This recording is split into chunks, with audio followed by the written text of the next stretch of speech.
evening, all. That's what I like to see, boys. Almost 1,000 people watching before we even kick a ball. Can't be bad, can it? Evening, Richard. Evening, Danny. Evening, Paul. Evening, Danny. Good evening, everyone in the chat. Thank you for joining us on this lovely, bloody cold today. I don't know what it's like where you guys. Well, I'm at Danny, but I don't know what it's like where you are, Richard. But it's been freezing down here today, mate. Bloody freezing. Sitting here in my shorts. You can't see it. Well, You there can't you see go. it. I've Sitting got here the in my fan shorts. on, mate. Oh, mate, He's always in shorts, isn't he? Richard, it's not gone 9 o'clock. You'll have to put them away. God, dear. That was only my legs, Paul. Come on. Jesus. Oh, dear. I've just lost 700 viewers in 3 seconds. There we go. There's been 180 hate crimes recorded. Ofcom are on alert. The Obscene Publications Act has just been reintroduced. Oh dear. Right, okay. So everyone's gone off to get their sick buckets. So, right. Good evening, everyone. We're just going to waffle away for a couple of minutes because I'll behave, Richard. We haven't even kicked off yet. We've got 2,500 people watching it. There's going to be a lot more by the looks of things. It's going to be a big one tonight. So, first of all, Danny, just a very quick one before we start getting into the big stuff. Did you watch the boxing last night? Well, it was the night before, actually, weren't it? It was actually the night before. Well, it was the early hours of Saturday. Yeah. I don't know whether you want to call it boxing, really. Was it? It was a bit of a joke, weren't it? I mean, Tyson was clearly asked not to knock him out. Well, apparently, this is the contract that he signed. Said that if he knocked him out in the first, if he knocked Paul out in the first round, he got no money at all, and then it was a sliding scale up to the 8th round. All the judges, so if it went to the distance, all had to be approved by Jake Paul. That tells you everything you need to know. This is all allegedly, I'll take it. No, allegedly. Well, all right, you got to say everything's allegedly nowadays, isn't you? But apparently, that's what it was. There were 3 judges, all from Texas. They were all approved by Jake Paul. So even if it went the distance, which it did, because Tyson didn't throw, he was biting his glove all night. I don't know whether that was to remind him not to hit. He done that in the end of his career. He done it at the end of his career with Kevin McBride and all that. He went from ears to gloves, didn't he? Look, he was shot 20 odd years ago, right? He was one of the best ever fighters ever, but he was shot 20 odd years ago. He was finished. He ain't going to be at nearly 60 years old any better, is he? And the other fella's out to prove something. To be honest with you, mate, I'm not being rude and disrespectful, but I would have put up a better show. Do you know what I mean? It was despicable. Maybe. Look, I'll tell you what. Why don't we use Jake Paul? If you're watching, you son of a bitch. Calling him out. This guy here wants to fight here, and never mind about all the nonsense with Mike Tyson. What about Big Danny? It's a proper one. By the way, that's Danny, not me. Danny. No rules. I thought we were talking about you, Rich. Sorry, mate. I'd have a go as well, Danny. Yeah, that's it, mate. You can be in my corner. 3,500 people watching, so I think we can get started. So, right, look, yesterday, first of all, big shout out to Winston Marshall. Brilliant interview with Nigel Farage.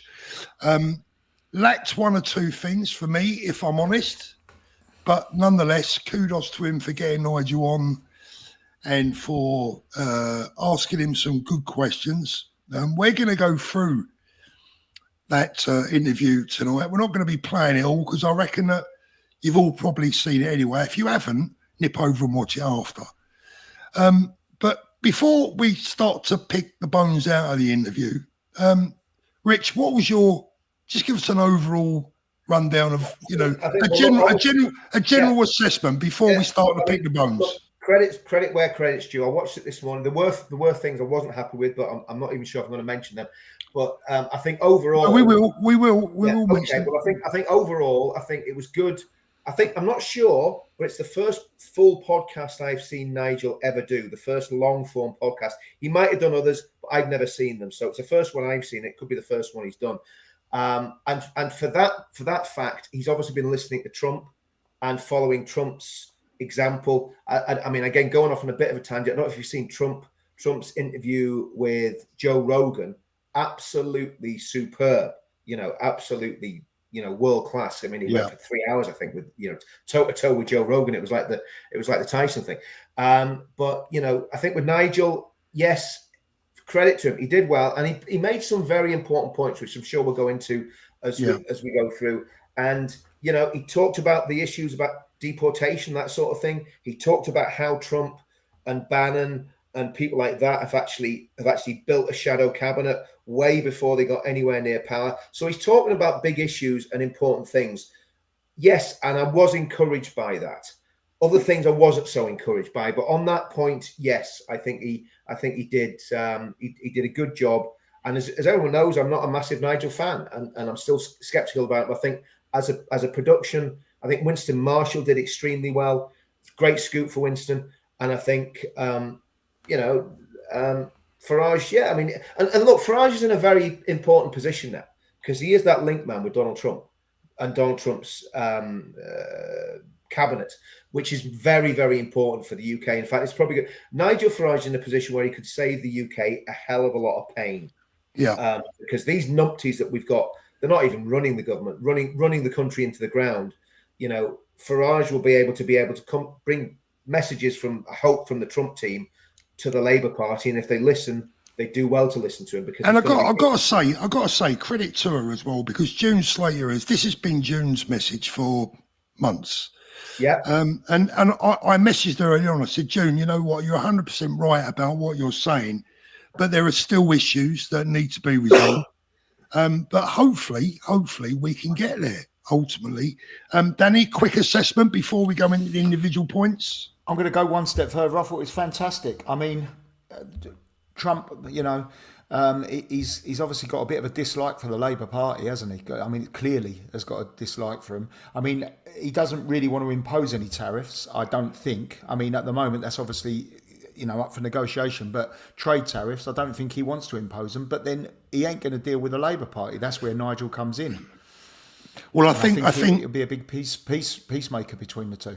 I think what he'll do is I think Trump will punish Labour as much as possible without in the short term. Yeah, without putting us to sleep, if that makes sense. Yeah. I mean, would you want to do trade with them? No. To be fair, I mean, who would want to do trade? Who would want to work with David Lammy, and Keir Starmer and Sadiq Khan? Who paid for the banner to go up when Trump come over? What David Lammy said. Everyone knows what he said. We don't have to go into it. And Sadiq Khan, who's a massive part of the Labour Party. Absolutely. And I mean, Rachel Reeves. This is what I must admit. I did laugh at the way Nigel Farage just dismissed it. He says Rachel Reeves is talking about putting tariffs on American goods. On America. It's laughable. I mean, she doesn't. She should be saying we're looking forward to doing business with Donald Trump and the new administration. No, she's going to try and slap tariffs on America. Yeah. How to break your relationship before it even starts? Do you know? Do you know something? She comes over to me like she's very, very super inexperienced. Super angry. Well out of her depth. Super angry. Apparently, she was an economist in a bank, but it turns out she was probably just a bank clerk. Yeah. Well, that's the rumour today, anyhow. But look, talking about, I'll tell you what. Let's the first thing I want to cover. Nigel said that he was feeling bullish after Trump's win. He actually said bullish on steroids was what he said, which I think is great. Well done, Nigel, for that. Having said that, I didn't think the interview was particularly bullish. There's one area that I thought, we'll come to that, but I didn't think that he was overly bullish. But again, I think he was on America, Paul. I think he was on America. When it come to the UK, he wasn't very bullish. I mean, can I just quickly go in there? I mean, cryptocurrency. Some of them have gone up over 100% since Trump's been announced that he's going to be the new president. He's not even in yet. I mean, not in till January. But some of the crypto has gone up 100% because there seems to be a bit of stability. But gold has dipped quite massively because it does now seem that, look, when the country's bad, when the economy's bad, gold is very good. It's always a way of marking how good or bad the country's doing or the world is doing. Yeah, I get that, Dan. Now Trump's come in, it's dived. Gold's dived. The average working man has not got a lot of interest in crypto or gold. I understand that. Yeah, the But average working man is. it's a way of balancing how the economy is going to feel. When you're talking Yeah. about bullish or not bullish, crypto's certainly gone bullish because of Trump, and gold has dipped. So there's obviously a lot of optimism out there of how it's going to be. I'm talking about in general, nothing to do with investing in gold or Yeah. crypto, but it just gives you an idea of how the economy is going to work, and it's certainly a positive thing all round, in my opinion. We'll come to the bigger one later on. Richard, any comments on Nigel saying he was feeling bullish on steroids? Yeah, again, like you said, I agree with what you're saying there, Paul. He gave it was a very confident interview without Very relaxed interview, I thought. Yeah. Listen, the thing is, Farage is a great communicator. My problem is still the lack of substance, Paul. That's it. And I tell you what I thought was very good. He did talk about deportations a lot. And he said, anyone that's illegal, they will be deported. And my goodness, we shouldn't be really having to congratulate him on it. He should have been saying that months ago, but he's saying it now. So he's moving, which is good because he's moving in the right direction. That do you think that is part of his bullishness after Trump's win? I think so. Yeah. He's seen Trump. I mean, what Nigel does, it's similar to what he did after the 1st of June. When he saw that mass demo that we put on in Parliament Square, straight away he jumped in straight away. And I don't believe that was an accident. I believe that was very connected. And I think it's the same with what's happened here.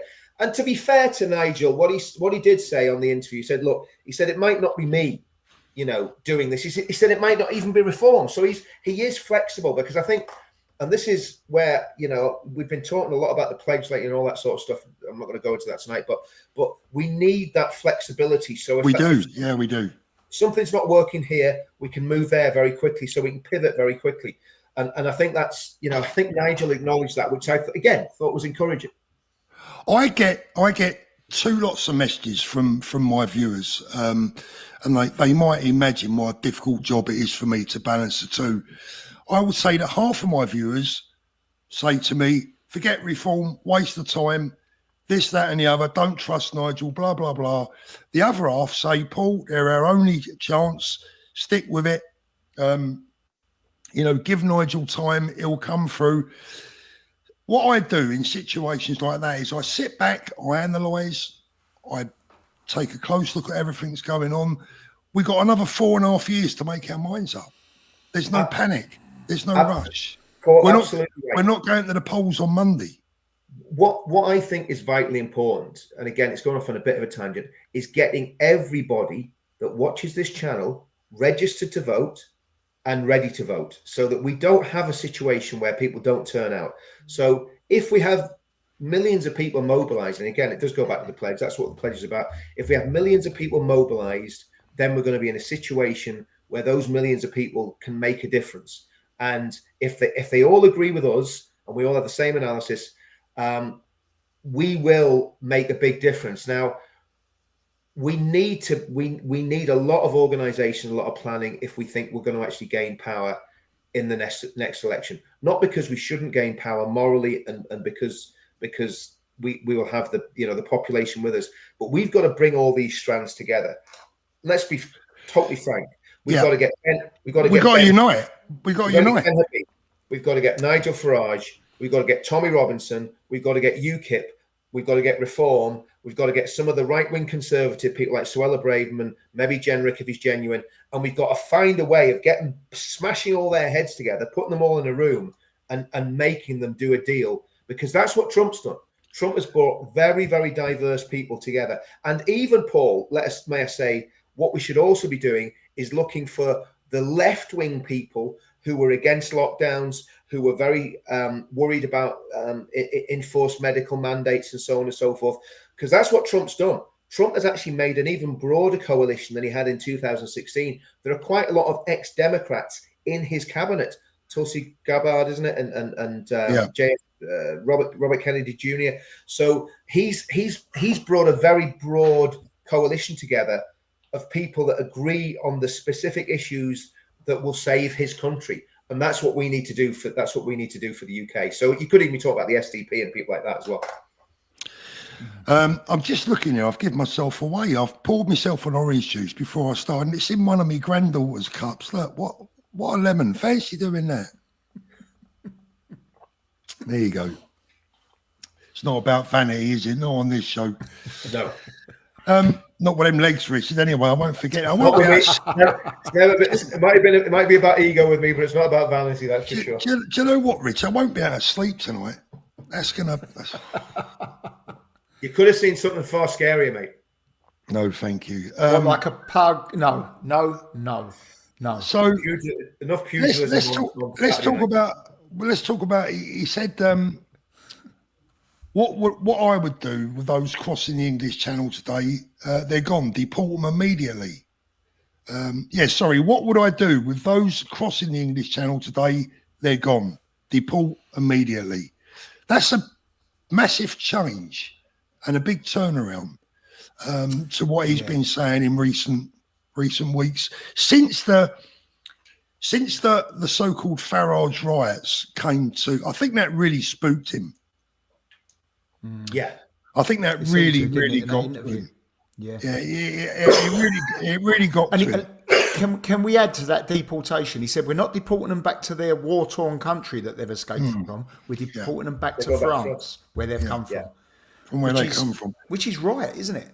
So that was a big positive, boys, right? I mean, that's the sort of language that we want to hear. Yeah. Can I come in on that, Paul? Of course, absolutely.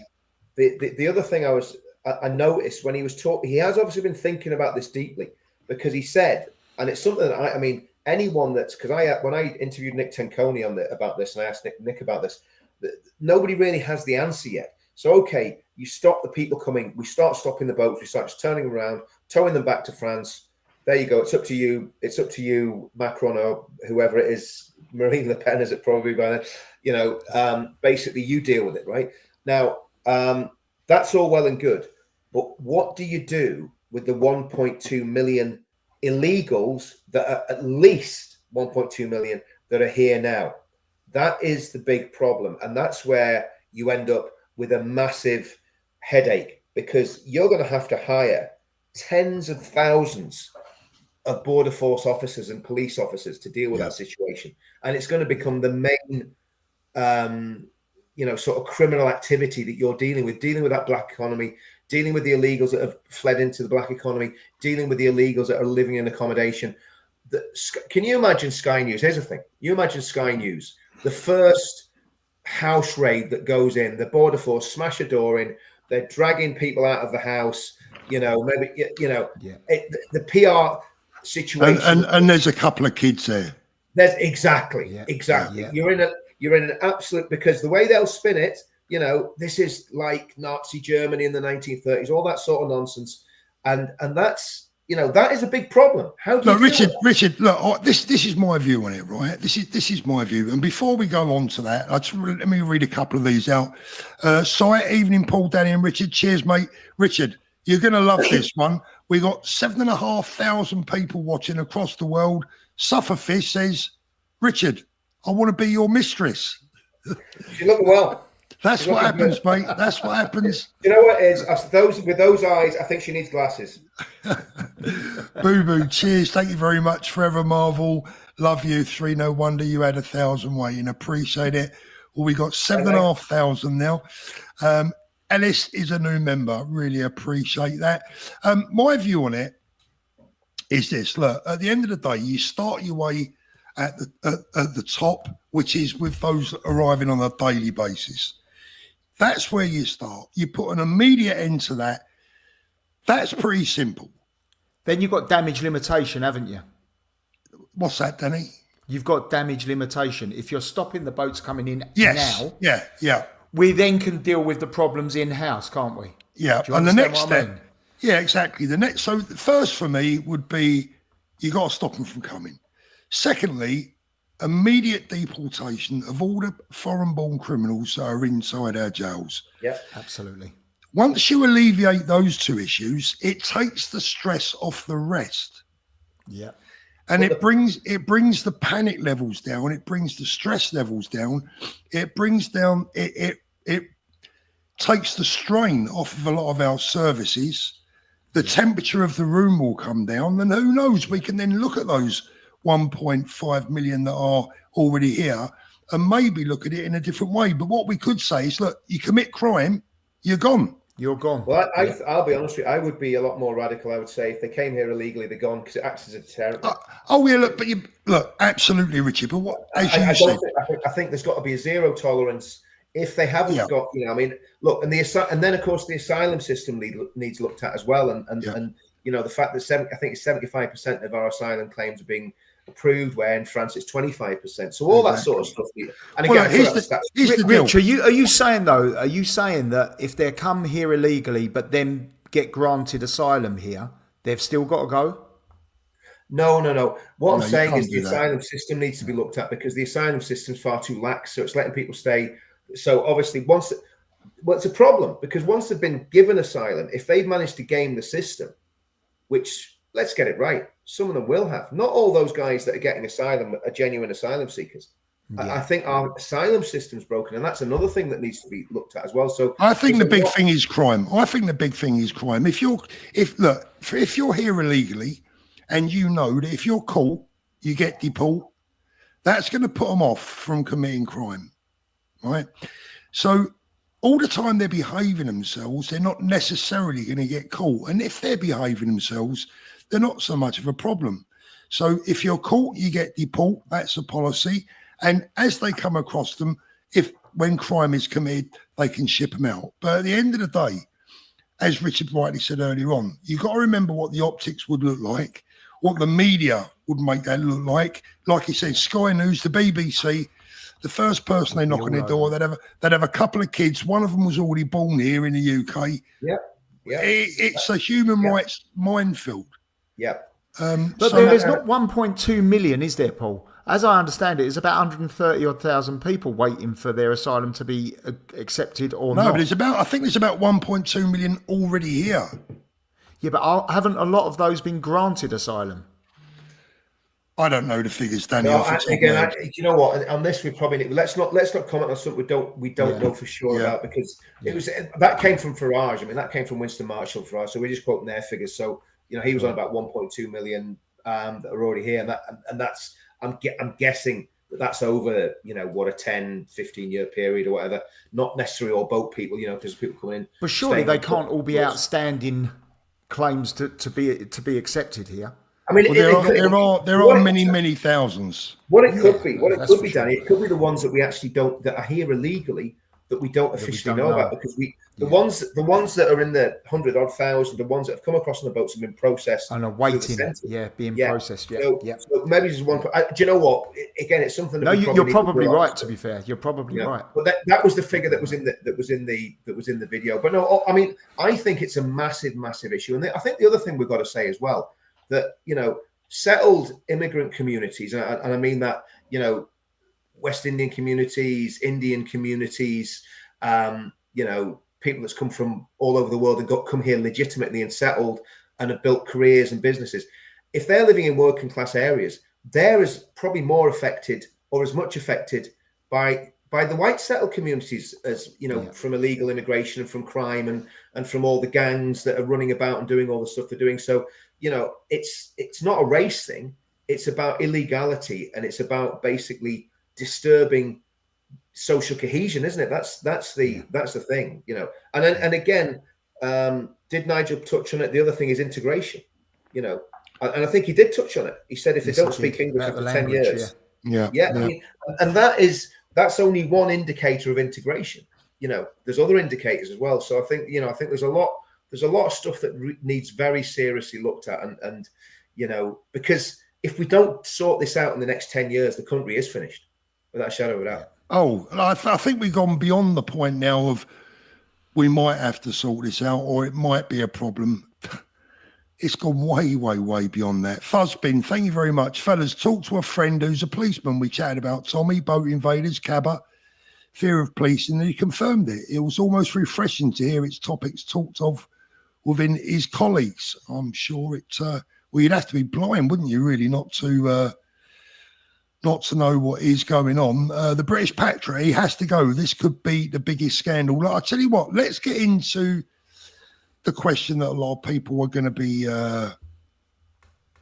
wanting to let's just. I'm not going to play any of that video apart from this little clip. Let's just have a little listen, a couple of seconds long, to what Nigel said. We are witnessing one of the biggest cover-ups we've ever seen. So we are witnessing one of the biggest cover-ups that we've ever seen. And he went on to say that he knows a hell of a lot more about Southport case than the British public. And he went on to say, we are witnessing one of the biggest cover-ups we've ever seen in our lives.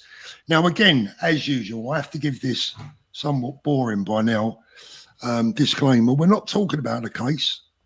We're talking about Nigel's comments. Now, for me, and for viewers to this channel, what Nigel said won't come as any news, because we've been saying exactly the same thing for weeks now. There's a lot more to come out. I know a lot more. I know that some of you guys watching now might know a lot more. But that video, the last time I looked, it had 250,000 views. So there's a lot of people that will have been the first time that they'd heard that. And they've been awakened by it. I've been looking at X tonight. It is absolutely a light. It's trending on X. And he also said that here's one of those 1,500-year moments when something phenomenal can come along and happen, and it changes things like you've never seen before. So he obviously knows what's going on in the background. Someone tonight, I'll say this and then I'll let you guys come in. Someone tonight has posted some information on X, which I will not repeat because I cannot verify it. I don't know it's true. And we know what happens when you repeat information on X that hasn't been verified.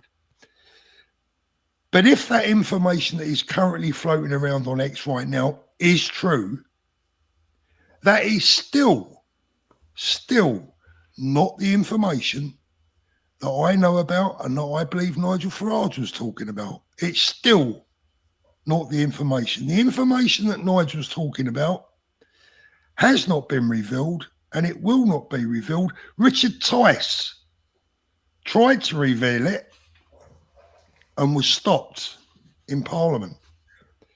Can I bounce on that one, Paul? Richard Tyson could have revealed it in Parliament. He could have just opened his mouth and disobeyed what the Speaker said and took whatever consequences the Speaker put upon him. That's what should have happened. What would those consequences be, though, Richard? I don't know. I would imagine some sort of maybe suspension from the House or whatever. But I mean, you know, it's hardly going to be a prison sentence. And even if it was, you can't unding a bell, can you? You can't unding a bell. Once it's said, it's said. I wanted to get this right, so I wrote this down. I wrote this down earlier, so just excuse me while I read this. We need to get one thing very clear and completely straight before we go any further with this one. Nigel is one of the very few top-level MPs who has dared to speak about the Southport issue and drop heavy hints as to what he believes is going on. Rupert Lowe, Richard Tyson, and Robert Jenrick are the others that I know of at least, but Nigel is the one with his neck well and truly and firmly on the chopping block. Now, Richard Tyson tried to speak about this in Parliament and he was swiftly shut down by Lindsay Hoyle, the Speaker of the House. Clearly, in my opinion, not speaking for the House, but speaking and shutting down things for Keir Starmer. But we must all, Farage fans or not, whether we like Nigel, whether we don't, we must respect one thing, that he has been banned, just like everyone else, from talking about the Southport case. And if he does reveal what he knows, and there are a number of us out there that knows what he's talking about, he will be held accountable. He will be held in contempt, very likely be in contempt of court, and he could potentially be sent to jail. Now, what we've got to understand is that Nigel is not Tommy. Tommy's unique. There's only one Tommy. And I personally don't blame Nigel for not wanting to go to jail. But more importantly, and this is really vital that everyone understands this, because I've seen a lot of people tonight digging Farage out for not spilling the beans. This is the most important thing. If Farage or anyone else for that matter spills the beans, then it could even lead to the whole of the trial collapsing, which would be an absolute catastrophe. And you can guess who the media would take that out on if it happened. Yep. Nigel Farage. So for those of you out there that are understandably, I get it, you're saying, come on, Nigel, stop being a coward, cough it up. I say that you're wrong and that you have to understand why you're wrong. Mostly it's because you cannot risk collapsing that trial. That is just too big a risk to take. I absolutely agree with you, Paul, 100%. And I'll tell you better than that. Nigel said all he needed to say, because Nigel said in a very sarcastic tone, of course it's not been classed as terrorism. That's all he needed to say. Of course it's not been classed as terrorism. The way he said that tells you everything you need to know. And again, you know, we're all talking in riddles because we live in a state that's quite happy to slam people into prison, into court, for getting one word wrong on Twitter. So if Nigel had stood up and said, it's this, this, and this, then, like you say, the case would have been probably collapsed. He would have been dragged through a court case, which would have caused all sorts of problems for him. And his leadership of any movement would have, well, actually, to be honest with you, his leadership of the movement would have probably gone through the roof if he'd have said it. Well, but, you know, but I understand. I agree with what you're saying, Paul. I agree with what you're saying. I think for Nigel and doing what he's doing, and look, you know, I'm one of Farage's biggest critics, right? But for what he's doing and what he's trying to achieve, you know, I don't blame him not saying it. I don't blame him. Also, quoting a Nigel thing from the interview. So we're not saying anything that we shouldn't say. Yeah. He said they are trying desperately to defer it as well from January because they don't fancy this all coming out if it does come out. Whatever we're talking about. Well, you know the old saying, Danny, time heals all wounds, right? And when someone is going to court, for an example, if you're up in court for a crime, whatever it is, your solicitor, if he's worth his salt, will try and defer that trial for as long as he can, because the longer it goes on, it kind of wears out a little bit. It's a little bit fish and chip paper. It's old news. And whereas you might have got 5 years originally, you might get 18 months or even a suspended sentence. Isn't that what they're trying to do with the Manchester airport situation? Well, they're not even been charged, Danny. No, what I'm saying though, defer. Just put it all off. Just keep kicking the can down the street. Yeah, but if they think the British public are going to forget this, they got another thing coming.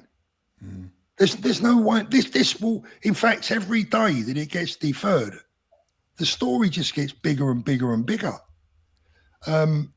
And I'm just amazed that there are people out there still that don't understand that if Farage says anything right now, even if he is not prosecuted, which I think there's a high chance that he would be, if that trial collapsed, imagine what they would do to him. Just imagine for a moment. Yep. Just imagine. Well, here's the thing, Paul, right? What can we actually say? We can say, because it's in the public domain, that this animal was found to be in possession of an Al-Qaeda manual and he'd been manufacturing ricin. Allegedly. And he was caught at the scene of a crime, right? Allegedly. Well, even though he was, I mean, there was ricin, there was an Al-Qaeda manual. That's not even alleged. The police have said that. So that's not alleged. That's true, right? So we can say that quite clearly. So nobody really needs to say. Everybody knows. The dogs in the street know what's happened, right? So actually talking about the specifics of the case is not important because everybody now knows. I know there'll be people out there going, "Oh, we need to know." But what I will say is this: look, guys, you know what? When the time comes, when everyone does know what Nigel knows right now, or what I believe he knows right now, that will be his moment. He will milk that to absolute death. And everyone will be able to sit back and celebrate him being able to milk that because it will exonerate a lot of people. Not just himself, by the way. But, you know, just it's a very, very sensitive situation. But I think, you know, the only thing that I would say about the Winston Marshall interview, for me, I was disappointed that he never spoke about Tommy. I was the big questions for me weren't answered, weren't asked. But to be fair to Winston, that was probably I would imagine that was a prerequisite. That was you can't talk to me about it. Don't want to speak about him. So that's not the fault of the interviewer. No. Yeah. He wouldn't get away with that on this channel. They're still allegedly saying that this is not a terrorist incident. Now, Paul and Richard, have you got ricin in your home? Have you got an Al Qaeda? Well, Danny, I think for the sake of accuracy, I believe they're saying they're not sure. They haven't made their mind up about the actual. Nigel said he believes they're still saying it's a non-terrorist incident. They're his words. I wrote it down word for word. When Nigel said that, he laughed. Allegedly, we've got to say allegedly because he just threw his hands in the air and laughed when he said that. So that tells you all you need to know about what Nigel thinks about it. All you need to know, yeah. Can I just say something? What we've got to think about here, right? And we've got to always go back to this, is those 3 little girls, right? That's what we've got to think about here. Not that scumbag that did it, not the disgusting, vile cover-up, which appears to be happening, right? But we've got to think about those 3 little girls and their family, and not just 3 little girls. Was it 10 other people that were maimed and traumatized and will never recover, and their families? So there's probably in Southport, where everyone was going about these far-right riots, and let's just put that to one side, but in Southport, there's probably been tens of thousands of people affected by that who will know those families or be connected with those families. And and the personal tragedy of that is getting lost in all this. And that's what I want to think about, is those little girls and justice for those little girls and the truth being told. Because here's the thing, right? If it's not terrorist related, well, why the hell did he do it then? What was his motive? What was going on inside? You know, what makes somebody go and do that? Yeah. You know, and those are questions that we absolutely need answered. And the way the police are handling it and the way the legal system's handling it, well, again, we'll leave that for now. But to me, it's less than satisfactory, isn't it? Oh, it's a long way less than satisfactory. As Nigel said, I think we're looking at the biggest scandal from the, you know, look, there are scandals over the years that have been huge. And I think when it comes down to public feeling, when it comes down to the nation's soul, because these little babies are involved, this is the biggest thing ever in my life that I can ever remember, without a question of a doubt. Warren, thank you. Starmer was too scared to face the farmers in Wales. You know what? I've not managed to get round to that one yet. But I saw the headline. I like the catchphrase, Paul. Keir Starmer, the farmer harmer. Keir Starmer. I'll tell you what. Has he got the worst name ever for having the rise taken out of him, mate? Dear, oh dear, oh dear. He's just a tool, mate. He's just a tool. Flossie Tea Cake, thank you. Nigel Farage is the only way he will get dismissed from Parliament if he says the truth. Play the long game, please, everyone. You see? Yeah. Flossie has a point, you know. I mean, I get that. I think what we've been trying to do, and Ben said it the other day, by the way. There's no harm in a bit of friendly pressure. Keep the pressure on. You know, again, I'll say what Ben said. You know, look, it doesn't matter to him whether it's inside or outside reform. We just want them to perform. Yeah. You know, give us what we want. We need a leader. We need strength. We need unity. And I think Paul as well. I think Nigel really took the easy option, you know, mate, because there'd have been a lot more challenging interview and debate if he'd have basically come on your channel and spoke to you, you know. And I would imagine that you've made representations in that direction at some point to try and get him on. He's had the chance. He's had the opportunity. Yeah, but I've got to tell you, Dan, Richard, he wouldn't have got such a softball interview. Sorry. No, let me apologise for that. Sorry, Winston, if you get to see this. It was a great interview, but I would not be willing to interview Nigel Farage unless I could ask him certain questions. Otherwise, what's the point? Exactly. And do you think that's why he's not come on the channel, knowing that? Quite probably. So, as big a name as he is, he's not going to come on here and get a free ride. He's going to be asked the right questions. Gray, Farage is under far more scrutiny than competitors or non-MPs. He has to play within the rules of the game. It can only be solved politically. Again, yeah, I agree with that. Wow, look at this one. Shaka, thank you very much. Hope you're all well. Got the new watch. Brilliant. I hope you love it. Really appreciate that. My watch is now out. Over a year that's been in the making. Wow, thank you so much. I really appreciate that. Hanky Doodle 1, Peter Link's funeral, November the 27th. Hopefully see you. It is. Unfortunately, I will not be in the country on the 27th. I'm going to be abroad, but I believe the family of him, have said they want us. Anyone that wants to go, they'll be welcome. I believe that's true. I saw a statement on Twitter, I think it was, or X as it is now, from a member of the family. So the details are there.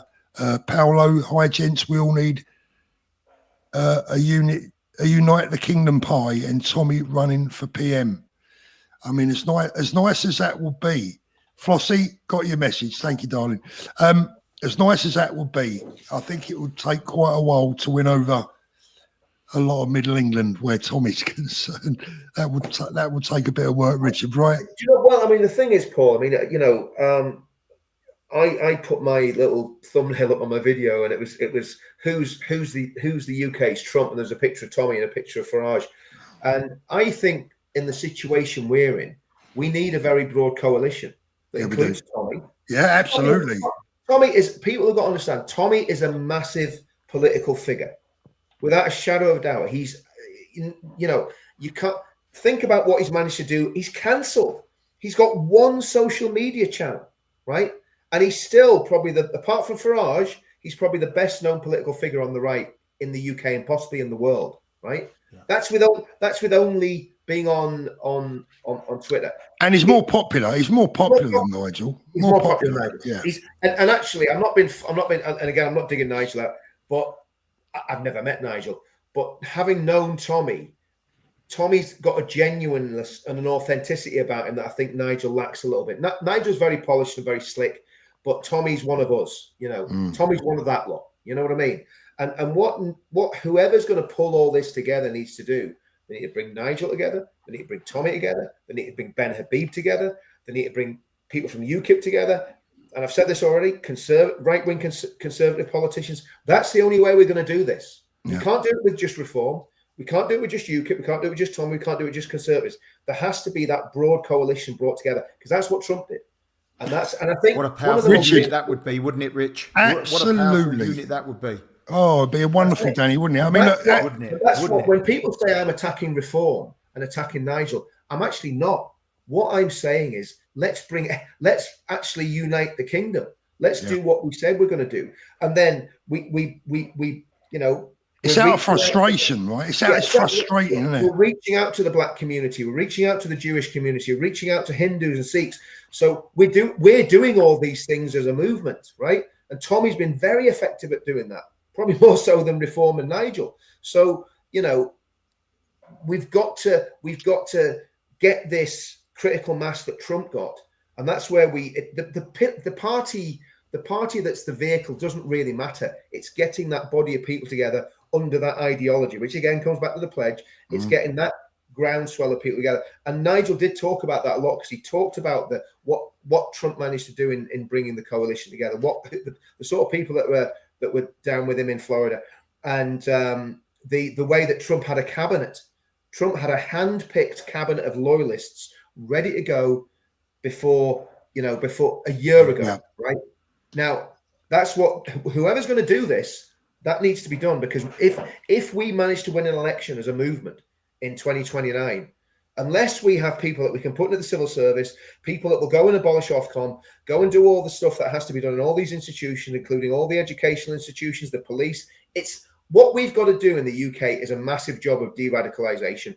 because the whole of our establishment has been radicalised by far left-wing politicians, and that needs to be completely dug out root and branch. And it's a massive job. If everyone could put their differences aside, Rich, it would only take an average-sized lounge, wouldn't it, to house all these people, to thrash it out, all come out together, fighting in the same corner.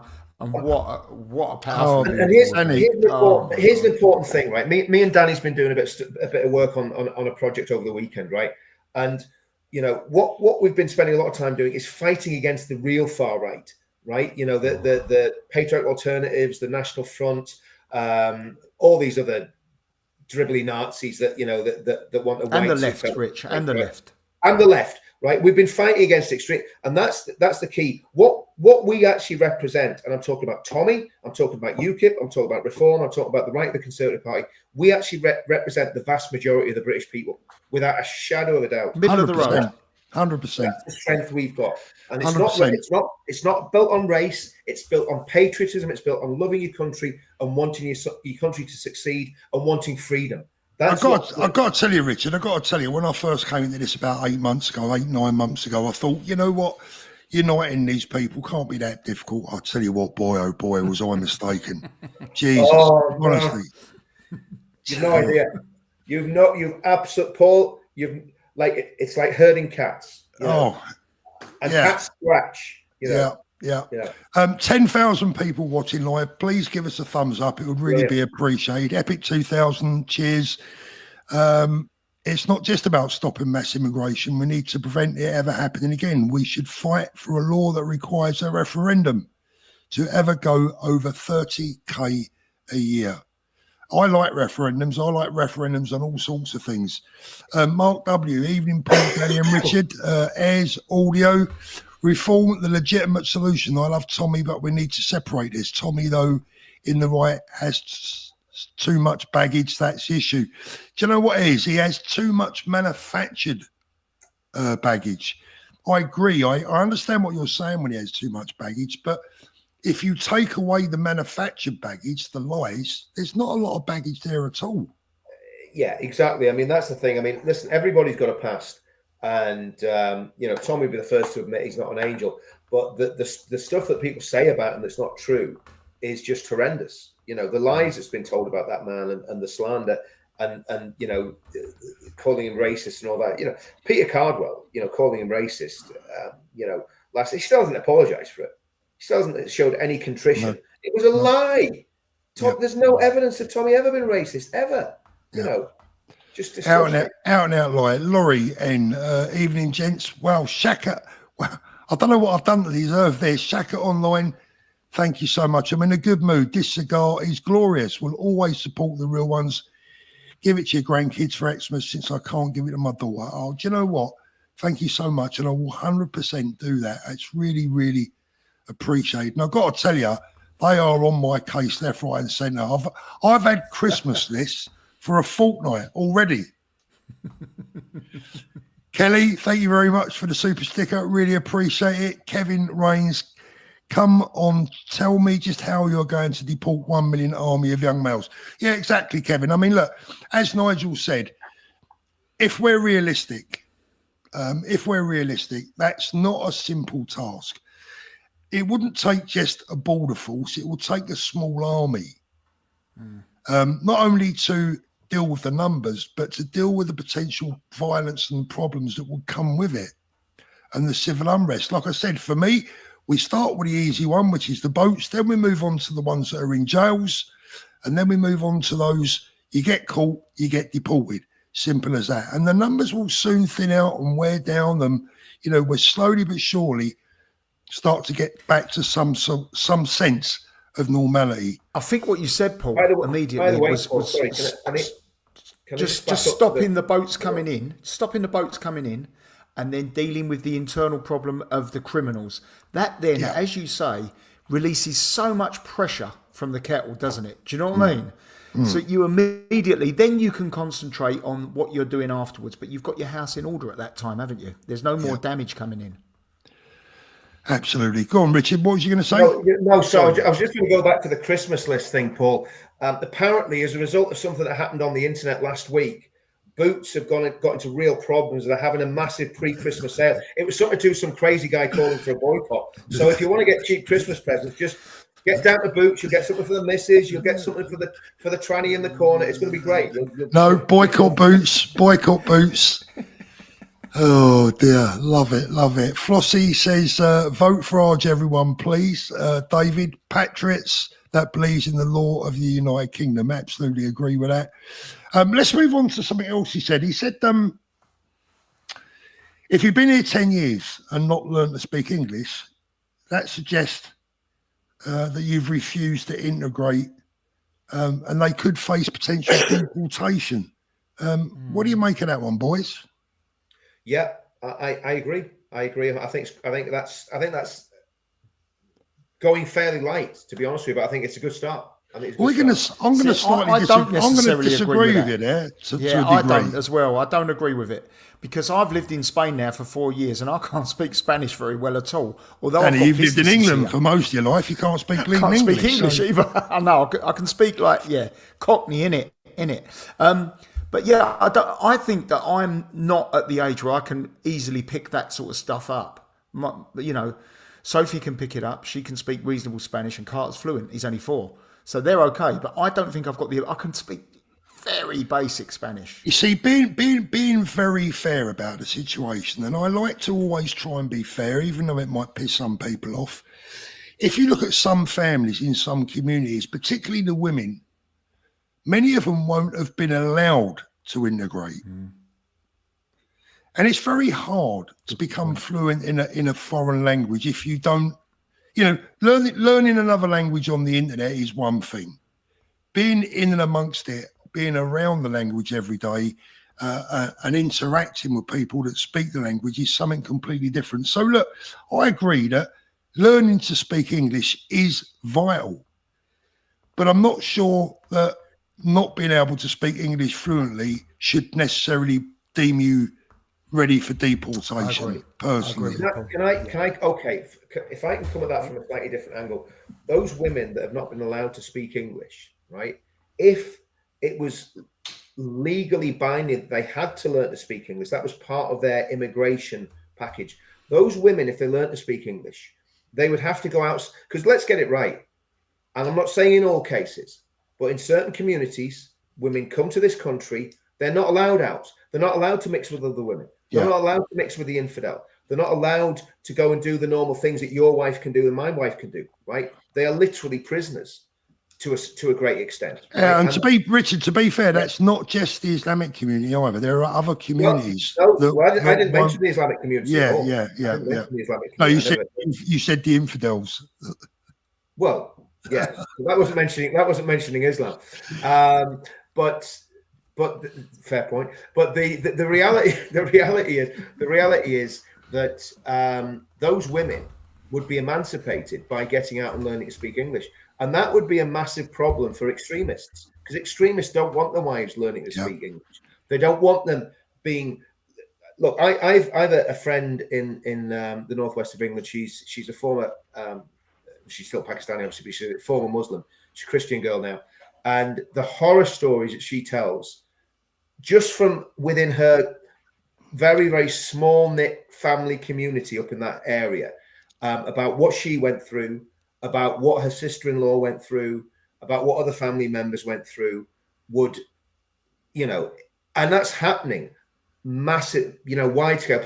Obviously, the grooming thing's been a massive problem, but the elephant in the room is that there's millions of women in this country who do not have equal rights. Yeah, and I think if they had to learn to speak English, that they would be emancipated, because they'd become like all the rest of our wives. Who wouldn't take any nonsense from us, and if we try to give them any nonsense, they'd give us a whole lot of guff back. And I think that's a massive thing, because that could actually help those women that you're talking about that can't speak English, because them not being able to speak English means they can't get jobs, means they can't go outside of that community. And it's Richard, I do agree that speaking English is vital, and I'm not saying that I'm soft on that. What I'm saying is that I wouldn't necessarily. I wouldn't put it this way. I'll be honest. I wouldn't say that a blanket deportation order on anyone that can't speak English properly, because I think that would be unfair. Yeah, I agree. Well, I'm from Middlesbrough. Half of Middlesbrough would have to go. Exactly. There's plenty. I was going to say there's plenty of Geordies. I can't understand a bleeding word they're saying. You know. I've got a very good friend. Don't even talk to me about Brummie accents. I've got a very good friend who's a Geordie, and after a few pints, we have to text each other. It's subtitled, mate. There's no point in talking to each other. We eye on you, lad. Let's get down to the couple of points where I think we've been fairly complimentary towards Nigel and the interview. There's a couple of bits that I wasn't so happy with. One of them was he spoke about loyalty, a handshake and a look in the eye, and he spoke about the importance of loyalty. I just wish that he'd show a little bit more loyalty to his voters. I'm not going to dig him out any more than that, but I'll just say, Nigel, you said it, a handshake, a look in the eye, and you spoke about the importance of loyalty. Well, I think that many people out there watching this right now have been very loyal to you and your party and would like to remain so. But you need to show some back. Loyalty is not a one-way street, And you often find that if you are loyal to people, they will repay you tenfold. And without that loyalty, I suggest that winning the next general election, which I think you're more than capable of doing, is going to be very difficult without that loyalty. You need to bring people together. You can do it. You have the power. You have the wherewithal. You have the means. You have it all.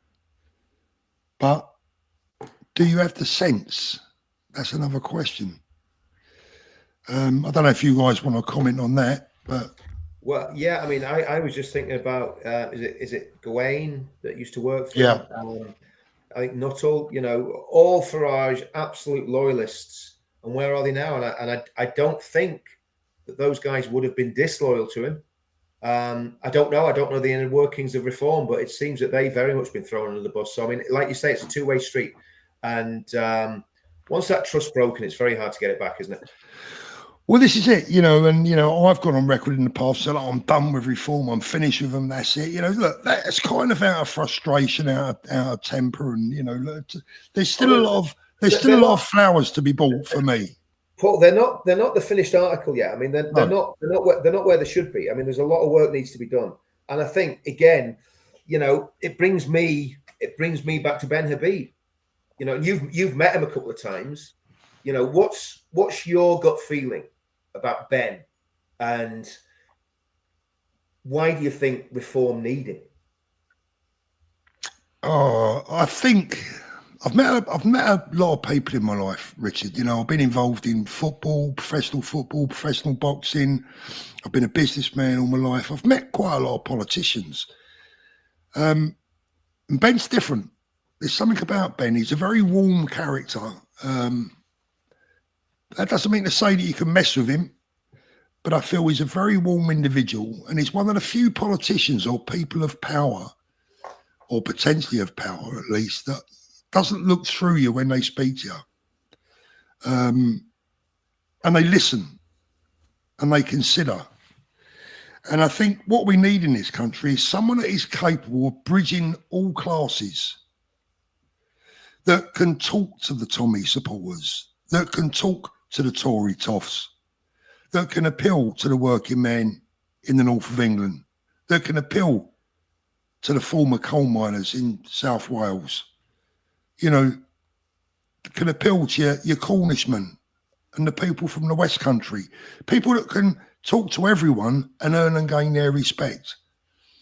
And I just think that Ben's got something very special about him.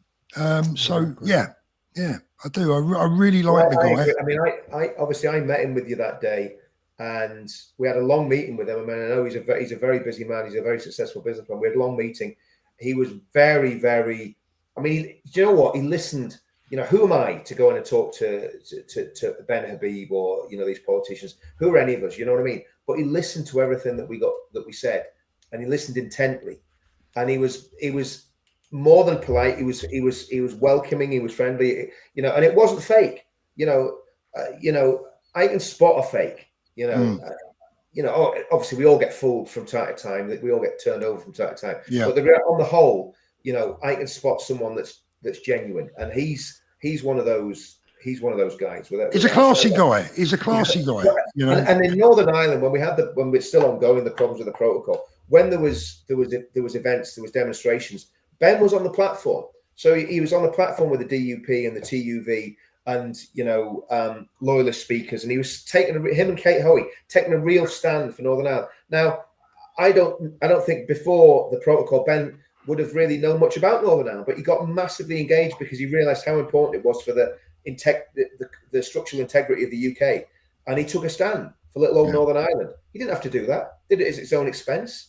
You know, he had no political gain in that whatsoever because nobody in England would have even known he was doing it. Yeah. You know, so that's he's a genuine patriot, and they're few and far between. And it's country before he puts his country before he puts himself. Go on, Danny. Sorry.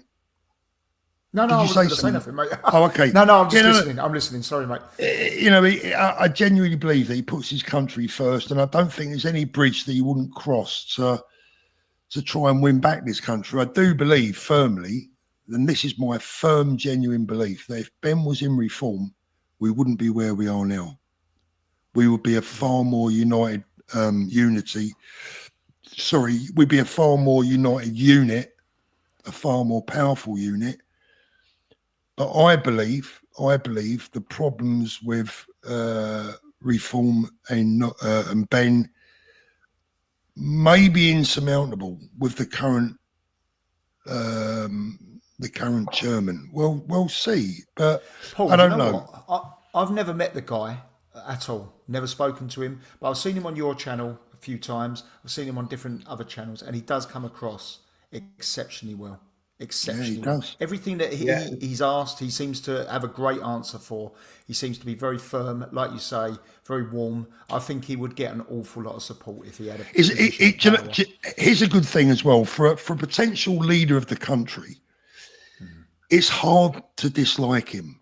Yeah, it'd be a cold heart that took a dislike. I mean, you could put Ben in the room with Vladimir Putin, and he'd have to have a heart of stone to walk out of that meeting and go, "Well, he was a right prick." You know, you're gonna warm to him. He's that sort of person, and I think you want that in leaders. Someone that can't be messed about. You do, but he's also very across all the. I mean, that interview that you did with him went into a lot more depth than actually. And again, I'm not digging Winston out at all, but it went to a lot more depth with Ben than you did with Winston Marshall. And he spoke knowledgeably about every issue that's affecting the country and the world, to be honest with you. So his knowledge base was absolutely superb. So he's very, very intelligent man, and he's very articulate and actually more winsome than Nigel. He comes across as a nicer character. And I'm not digging Nigel, because that's not what tonight's about at all. But that's just I think we've been supportive for Nigel. And I think it's like what you're saying, Paul, is that I don't want to put words in your mouth, but Ben, as whatever political entity he was leading, if that was the critical mass, he would be able to bring Tories, reform, and that lot, which is us, and we're the ones that are being excluded at the minute by Nigel. That's not been addressed. It's Tyson and Nigel are still excluding us lot, and that's a fact. So but as Tommy himself said, I am still willing to look past all that for the good of the country. I don't need for Nigel to like me or you or Danny or anyone, as long as we win our bloody country back. I'm not, because it's not going to unless he engages with the working class and mobilises the working class. And Tommy said this: unless the working class are actually mobilised and engaged, he's not going to succeed. So that's what Trump did. Trump did not exclude. Trump did the opposite to that. Trump did the opposite to what Richard Tice said is what Hillary Clinton said. Yeah. When she said the deplorables, it's what Biden said just before he lost the election for Kamala. Calling what he called them garbage or something, didn't he? Call Trump supporter garbage or something. So that's what Tice has done. So they do need to. That needs to be fixed. I'm sorry, that's a massive thing. It does need to be fixed. Sean, thank you, mate. Says, come on, guys. The knob was caught red-handed. How can the case collapse? Do you know what, Sean? Believe me, legalities. It could. It says, Paul, I'm waiting for my watch to watch the lead time. I think it's about a week there or thereabouts, Sean. Bear in mind that the manufacturer sends them out. I don't. Jackie, thank you. Do you think they are trying to defer it because we have the Ricky Jones case in the same month? I don't think so. I don't think that I would just be. think they want to get rid of the case. Do you know what I mean? Just like Yeah, keep moving. yeah.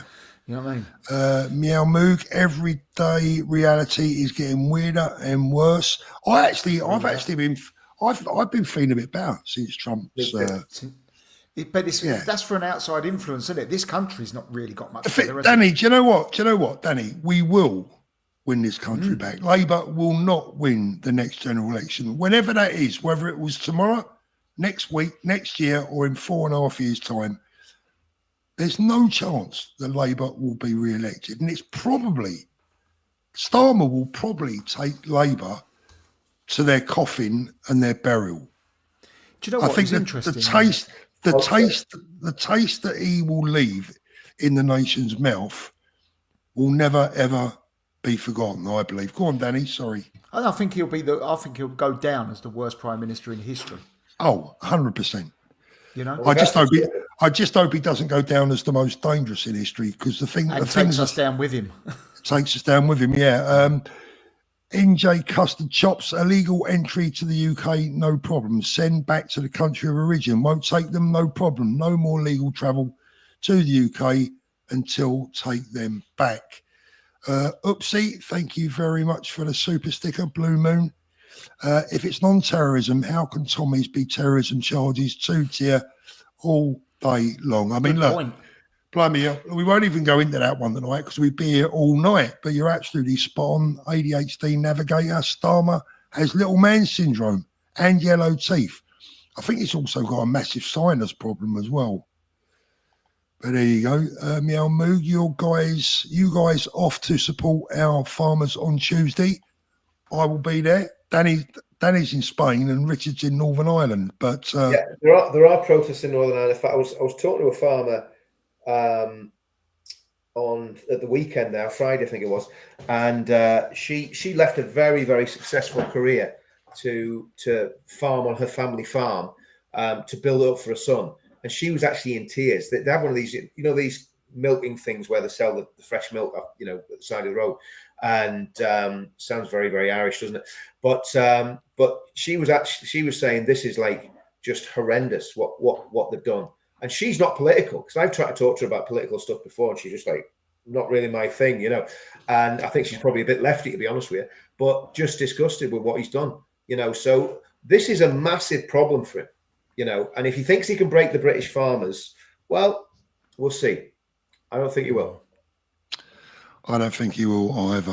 CFC Daniel S. I agree. The long game, please, Nigel. Just let it out bit by bit. Let people piece it together. Look, I will go along with that quite happily. The problem that I do have is that a friend is a friend, and someone who has been loyal to this country, like Tommy, I cannot stand by and see him thrown under a bus and just sit back and accept it and wipe my mouth and forget it. That's the difficult one for me. That's the real difficult one for me. Amore, read the same manual and others years ago for counter-terrorism. Everything you are thinking, guys, is right. Prayers were said for your family, Danny. Thank you very much. Thank you. Shaka Online is back again. I'm not sure this has got to be a wind-up, Shaka. Thank you so much. Here is my TV license bill. Wow, unbelievable. Dear, oh dear. I reckon he's got your credit card, Paul. I was going to say he's got me credit card. Oh yeah, Richards will be even better, mate. Thank you so much. Forever Marvel, trying to wake my partner up. You say something. Wake up! Fire. That normally works. Let's get on to the last sentence, or the most contentious one, if you like, and the one perhaps where I think there's going to be a bit of not argy-bargy, but it's a bit contentious. On British Muslims, he said, if we politically alienate the whole of the Islamic vote, we will lose. And he reiterated, we will lose. I don't like that. I don't like that at all. I don't even like the fact that we have to talk about a religion when it comes to voting on a government in the UK. That's sectarianism. and I don't like it. And I'm disappointed that he feels that we would have to pander to any religion, in order to win control of our country. I didn't like that bit, and I thought it was a mistake. That's my view. Totally. I mean, it's. I think he's wrong. The reality is, what he said that's right is that obviously not every single Muslim. We've got to always say this because it's true. Not every single Muslim is a radical, and not every single Muslim is going to cause problems with terrorism. If that was the case, the country would be in civil war. Or every single Catholic, or every single Sikh. Yeah. We don't talk about the Sikh community yet. The problem is, Paul, let's get it right. The problem is, this is where I get really frustrated, because the problem that we've got is that the terrorism problem now, if you'd have said 30 years ago, you could have said it was Irish Catholics, and you would have been right. It was Irish Catholics that were planting bombs and doing the terrorist attacks on the mainland, right? So the biggest threat to UK security from terrorists came from the Provisional IRA, who were nominally Irish Catholics. But even then, they were not doing it because of their religion.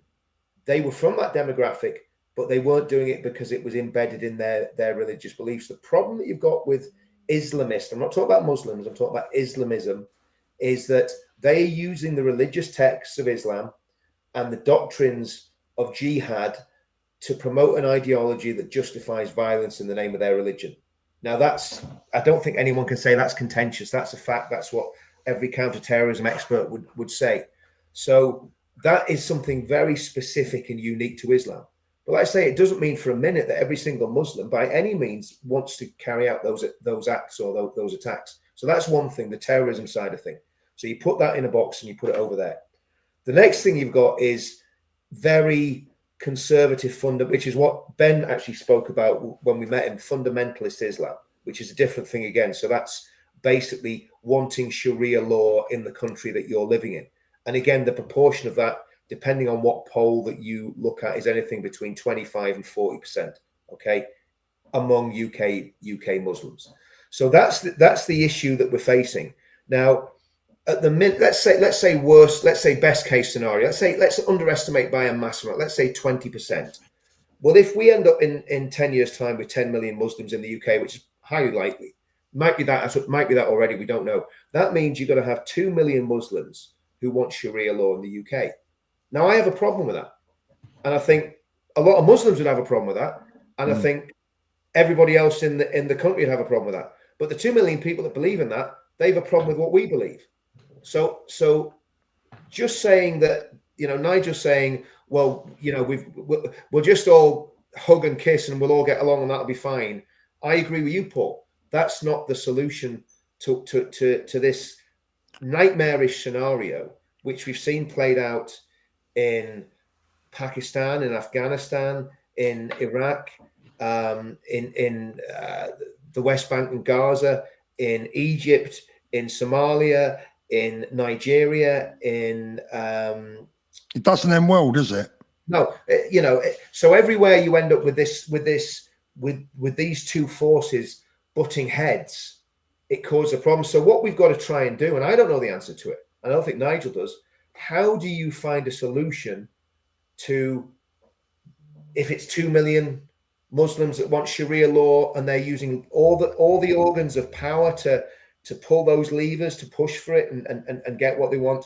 And how many of the other 8 million that are here are going to go, well, we're going to push back against them and stop them doing that?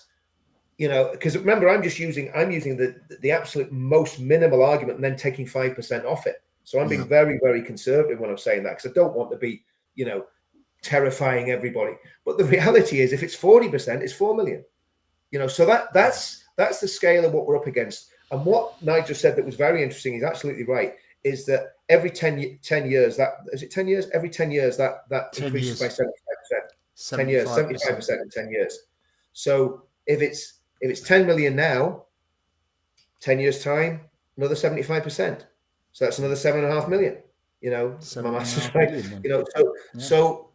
So this is a really, really frightening thing, and a lot of people won't talk about it because they're too scared to talk about it. And like I say, I am not attacking individual Muslims. But what I'm So saying what's the answer, Richard? What's the answer? Paul, I don't know. On this, I genuinely don't know.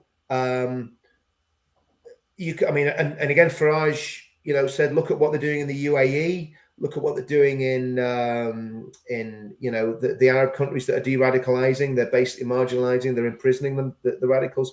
Well, it is possible, Richard, because look, you are less likely to be a victim of a terrorist attack in Dubai than you are in London. That's a fact. Yeah.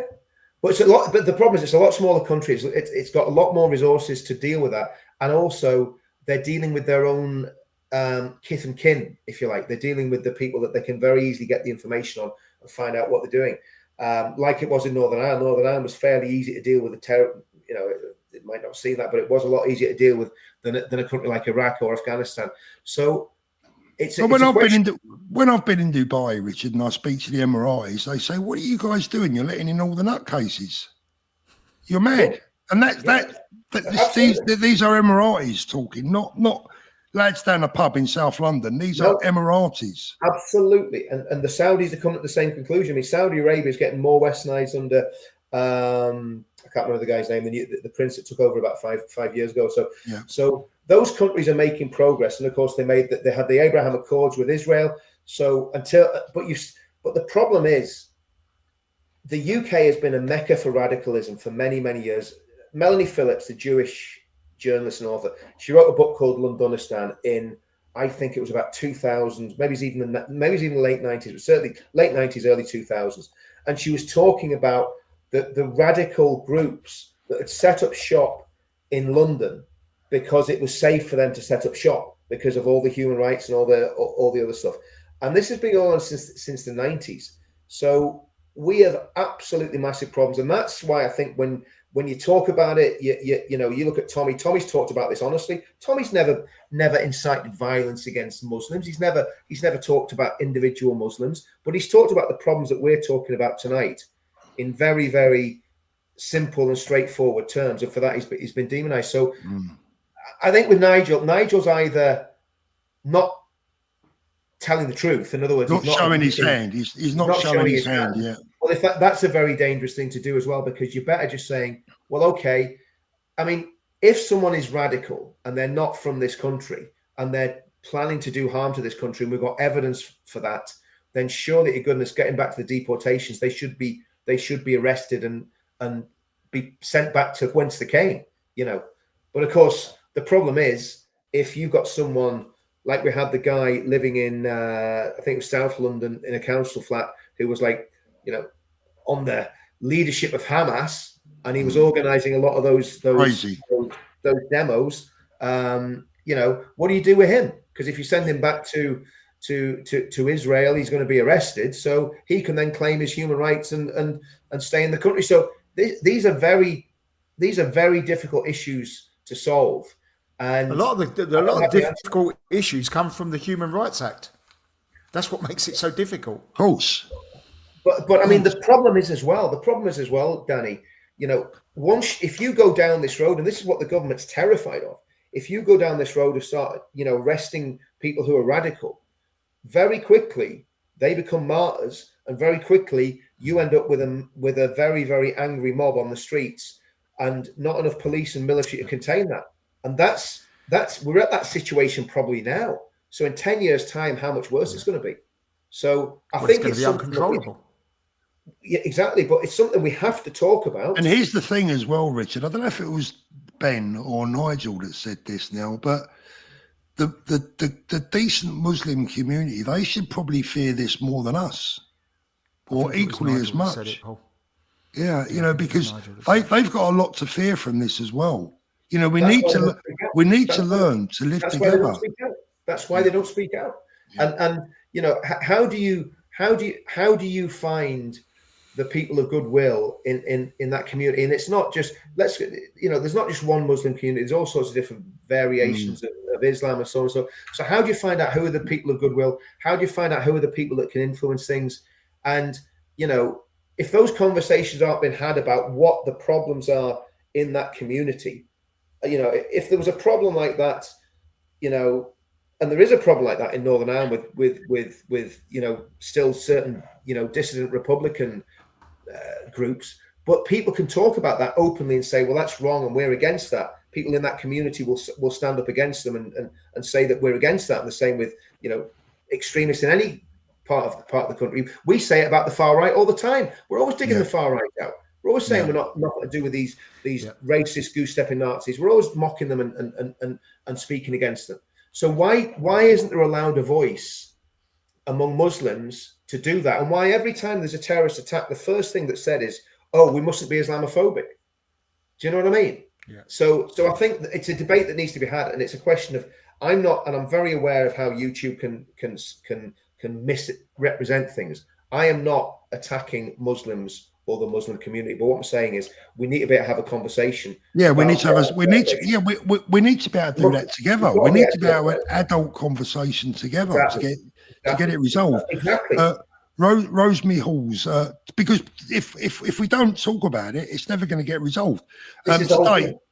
Today, Peter Cardwell's guest accused Tommy of inciting violence. I only watched it to see if anything was said, and I couldn't watch any more after that. I mean, well, we know what Peter's been up to, don't we, Rosemary? What's wrong with that fella? Yeah, proper wrong. And NJ Custard Chops, Alex Phillips' interview was revealing Farage, plus sticking her neck out with Dan Wootton. It's shifting, lads. It's bloody shifting. It is shifting. It is. Slowly but surely it is, yeah.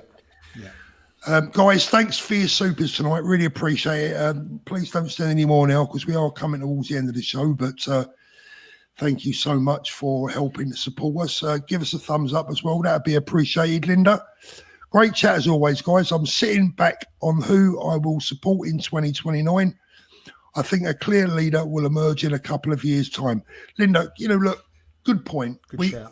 All this, we must do this now. We must do that now. There's a long, long, long way to go.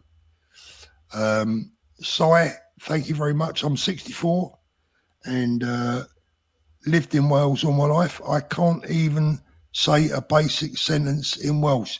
There's a good example. There's lots of Welsh people can't speak Welsh. Sorry, it looks like you're going back to England. Sadiq wants to be friends with Big Bully Trump. Yeah, I bet he does now. Sufferfish, Farnborough Hill Private School for Girls go to Potter's Hotel to teach English to migrants on their free period. How mad is that? Yeah, that is cranky. I don't see that ending well long run. Michael Andrews, super sticker. Thank you so much. Shaka, you're worrying me. Thank you so oh dear, oh Lord. Last one. It's called money laundering. Yeah. Or a stolen credit card. I'm joking. Thank you. I'm joking, Shaka. I didn't mean that. I didn't mean that. I really no, appreciate I didn't mean it. I'm only pulling you like. Last one. Going to open this 1738 and have a drink. Pew pew. Wow. Thank you so much. That's unbelievable. I think we just keep the channel going. Keep Saka on that, whatever he's drinking, and you'll be all right. Yeah. I hope you're not drunk there, and you're not going to regret that tomorrow. Epic 2000. Our voice is growing, but it is still small compared to the size of the UK. Can we use billboards to drive traffic to this channel? What about leaflets at train stations? PPC reaching out to churches. Do you know what, right? Do you know what? I'm going to just jump in just quickly, right? You don't need to do billboards and stuff. If people have got their social media with 500 friends on there or 400 or 200 friends on there, if they just copy the link of here, share it onto their Facebook social media, that will immediately... Imagine if there was 10,000 people here and then they all got, 300 friends on Facebook and you could just share that link. Yeah. The channel would just blow up. It really would. I tell you what, we'll try a little experiment, Danny, right? It's a good point. There's still over 9,000 people watching. At the end of this video, guys, if every single one of you watching right now could share this video on your social media, let's see what it does to the numbers. Do you know what you do? You just click share, copy link, go over to your social media, paste it, post it. Simple as that. It's 20 seconds. And that's the same. The six people that are watching on my channel do the same thing. Kenny Milson, thank you. What are your thoughts on the reform? What are your thoughts on the Reform UKIP coalition? Don't see it happening. No chance. Well, I think it should happen. I think it should happen. I think this is what I think. This would be my dream ticket, right? We get Tommy into UKIP. We basically, because at the end of the day, people from Tommy's side are not going to join Reform because of the situation with what's happened. Well, hold on. They can't join Reform, Richard. Can't join, exactly. So the only home I'm a member of UKIP, right? And I'd be quite happy for UKIP and Reform to form a coalition. If UKIP had, I don't know, 30,000 members by the next election, Reform's got 100,000 members, whatever it is, we've got loads of people signed up to the pledge, we've then got a massive, massive machine to wield into the field.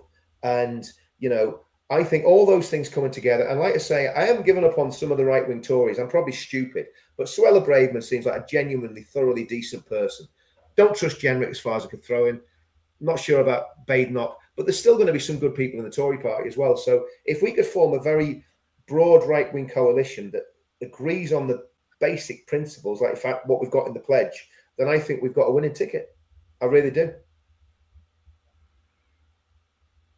You're muted, Paul. You're muted, Paul, mate. Best part of the show then, that was. I say, the problem is he's getting these buggers together, isn't it? It's like you said about herding cats. I think it's worse than that. Yeah. It's a more difficult job than that. That's why we need someone who's very charismatic, who is a genuine leader, that can stand head and shoulders above everyone and go, right, this is what we're going to do, and everyone will be prepared to follow it. Ben Habib. Well, the guy for that really is Tommy, but unfortunately, it's not that. I don't ever see that happening, if I'm honest. Well, there is one person that we're just not mentioning, and we've all forgotten about, way back from the 1990s. Mr. Bean. Gerard. Mr. Bean. Mr. Bean. Rowan Atkinson. Atkinson. He'd do well, wouldn't he? Forever Marvel, will you have TR on your show, Paul, when he returns? Absolutely. Looking forward to seeing him. Dysfunctions. I'm smiling because I can see something else coming up in a minute. I'm going to look at that. I want to know what it says. Dysfunctions. Proud Cornishman here. Chemowek. And I think whatever Ben can do, Nigel can just do as well. Love your content from Kerno. By the way, love Cornwall. And he's back again, boys. Look. Oh, I like the contention. No, do you know what? I seriously don't know what to say. I hope it's not inland revenue there. But seriously, thank you so much. By the way, people will see this money coming in and they're going to go, "Oh, Paul's, smashing it here tonight." Look, guys, I will be doing a lot of different things over the next few weeks and months. The next time we have a demo, I'm going to book a coach out of my own pocket, bust load of people down. So a lot of this money goes to good causes, and I like to think that Richard will confirm that happens. Oh, 100%. I mean, I think that's the reality is. I think people have got to understand. I know how, and look, I'm not going to blow smoke up your ass, Paul. But I mean, the truth of the matter is, I know how much work you do offline, getting in touch with people, talking to prominent people, building those relationships. I know how difficult that is because I was doing it 7 years ago. It's more than a full-time job. And I'll be honest with you, I think doing what we're trying to do literally on fresh air is just not possible. So, both, I think every one of us that's been involved in the movement for any amount of time, we talked about it before, has had a massive hit financially from doing it. And, if what comes in here helps you to be able to do what you do full time, Paul, then, Well, Rich, some days we start off with a conversation about 7:30 a.m. and we're still having one at midnight. I mean, really we are, and I mean, there's all sorts of little spats and stuff and infighting and stuff that you have to sort out because obviously you want to try and keep different teams together. And that can take, you know, and I'm not going to go into too much, but Saturday I spent hours trying to sort out an issue. I'm not going to talk about at all what it was, but I spent hours on it. And again, hopefully got a resolution. But, you know, people just don't understand, you know, they just don't get what's involved. And, you know, so to me, you know, if you were getting £1 million a year, it wouldn't be enough to do what we're trying to do, you know. I mean, it's just. Well, if I do, I'll tell you what, Rich. If I do, I'll book 10 coaches. How about that? I do, mate. Yeah. Book me a Bentley. Get me a Bentley from the airport. Find your way, Ben. Thanks, mate. Starmer's saying they must protect mosques and Muslim communities. What mosques have been attacked? Which Muslims? No evidence of this happening. All I see is British women and children being attacked. Yeah, I mean, look, there was a couple of incidents during the riots that weren't particularly savoury, but I agree. You know, I mean, the British people have been very tolerant. Oh, super tolerant. I think the problem is, Paul, too, as well. I think if it's from the point of view of what happened, and I said this during the riots, I made a video on it actually, and it was my video was directly aimed at the Muslim community. I says, guys, listen, this is not EDL, this is not a plot, this is not, you know, right wingers making plans to attack the Muslim community. That's not what's happening. You know, it's spontaneous, localized outbursts of rage. It wasn't aimed, as far as I could see. It was in some areas, but on the whole, it was just people getting really angry about what was happening. And what Starmer did, in my opinion, and it's my opinion, but he incited racial hatred by the way he spoke about the riots and spoke about the attacks on the Muslim community, because you know, there was no coordinated, you know, rampage. No, there was one or two people that did some stupid things. Some very nasty stuff. There was some very nasty stuff happening in Middlesbrough. There was some very, but you know, but we didn't need it to exaggerate. We didn't need Starmer blowing it up, because, like I've said it a dozen times before, Richard. There are people from both communities sitting in jail right now who didn't need to be there. Absolutely. And remember, there was lads went on a rampage through Middlesbrough after Nick Lowles put out that fake tweet about an acid attack in Middlesbrough, and he has not been called to account for that. And there was serious disorder, and people were beaten with sticks, and had their heads kicked in as a result of his tweet, and he hasn't been called to account for it. You know, so if Nick, if you're watching, you know, you should be waiting to knock on the door from the police more than anybody else. Find your way, Ben. I've just read that one, haven't I? Sorry. One vigilante. Hi, Paul. I met you at a rally and left you my number. I've been released on bail for misgendering my sister. I don't have a smartphone. Do you know what? Your number, if you gave it to, I do remember you, it will be buried in a pile about that deep of numbers that people have given me.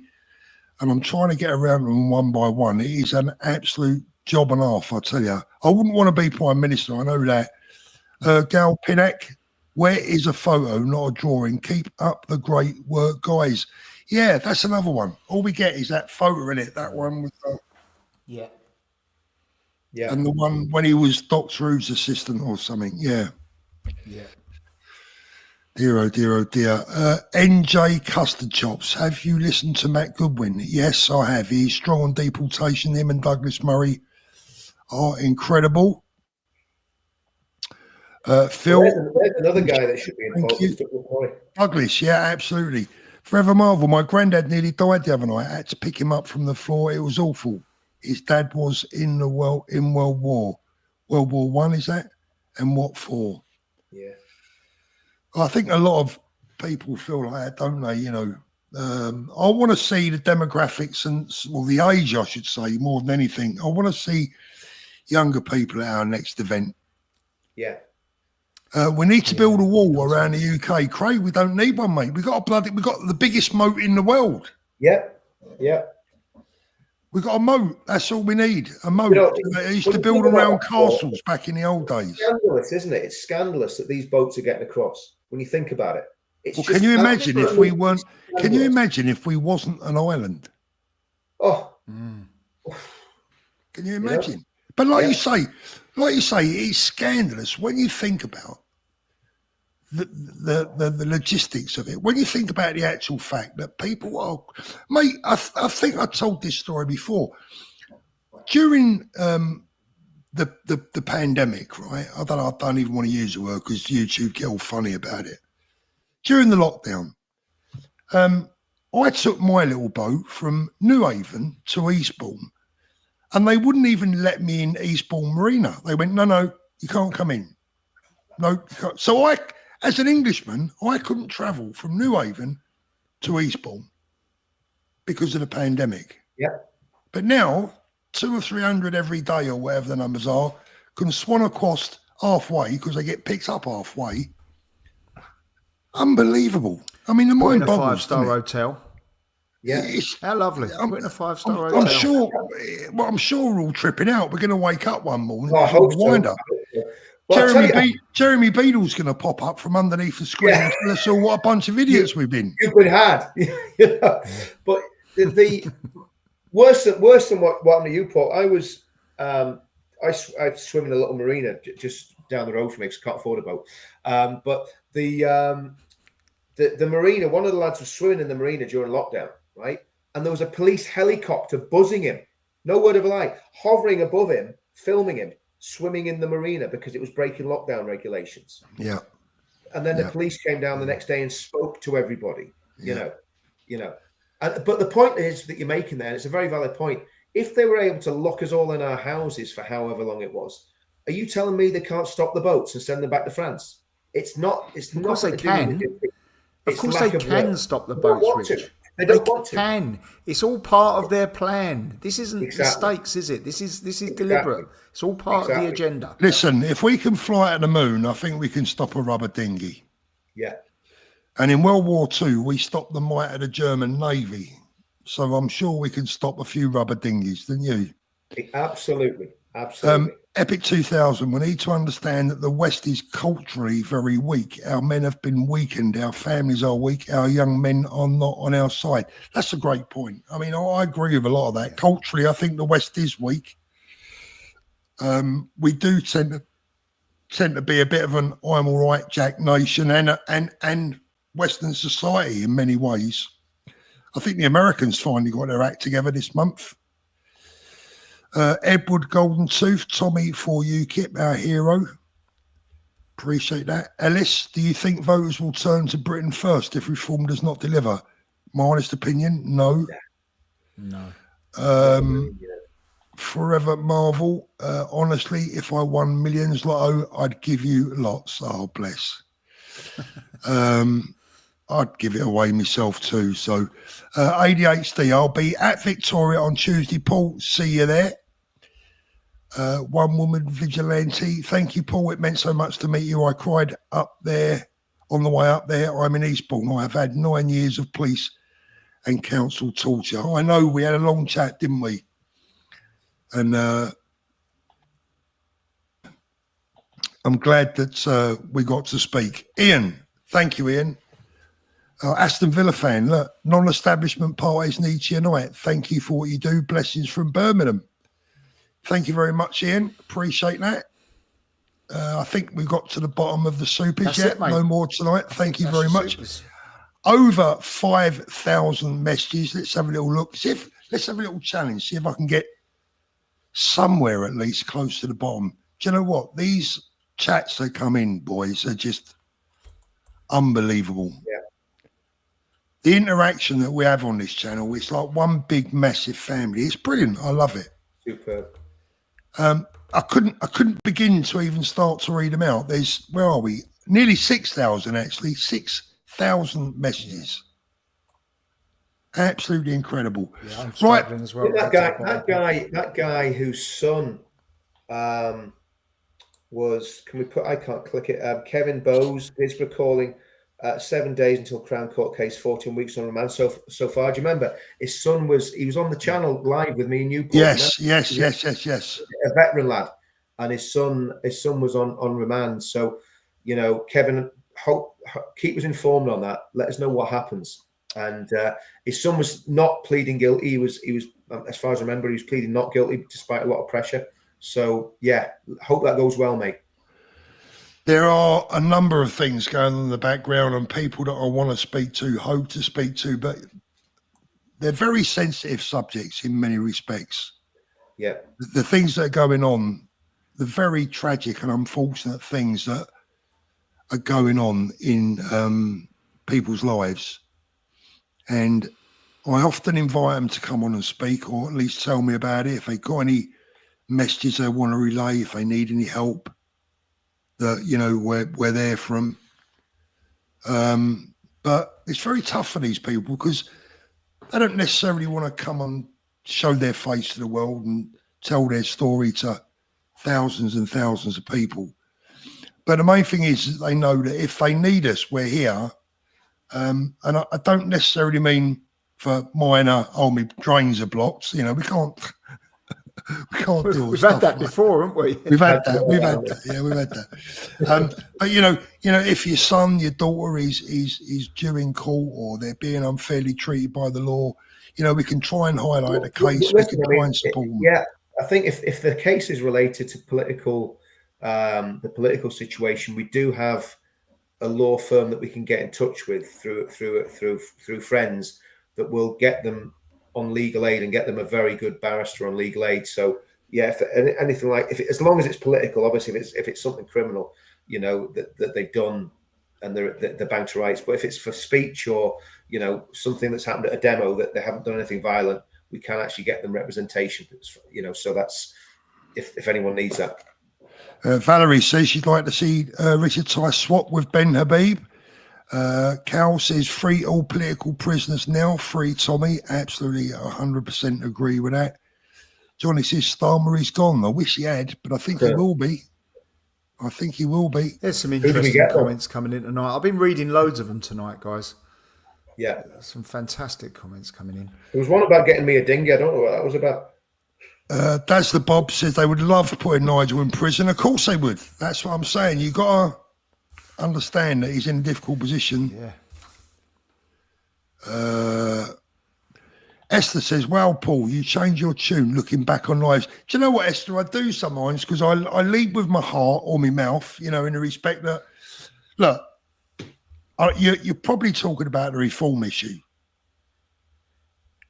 When my kids were growing up, if they didn't do well, if they did something wrong, I'd tell them off and I'd be disappointed with them.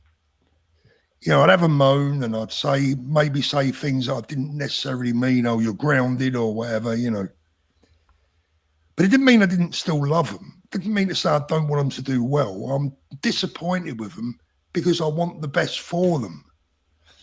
And when I've dug Farage out in the past, when I've dug out reform in the past, it's not because I want to fall out of them, it's because they've hurt me.